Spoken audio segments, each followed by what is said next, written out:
Are you in good hands? The boys at Walter Marine are having a blast. Rebuilding Alabama's depleted coastline, one artificial reef at a time.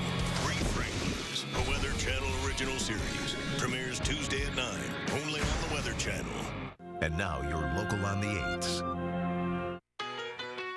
A blizzard warning is in effect. Currently in our area, 33 degrees with heavy snow and windy conditions. Friday's fun to wear, no one else can go. Always fighting for a place to call her own. Still, voice clear.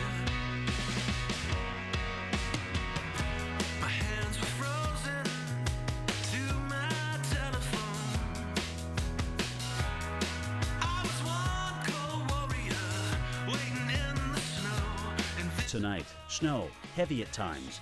Gusty winds will lead to blizzard conditions. Low 23. Saturday, windy with morning snow. High 28. But she knows so much more than Saturday night, clear. Low 12. Winds northwest at 15 to 25 miles per hour. Here's our 7-day outlook.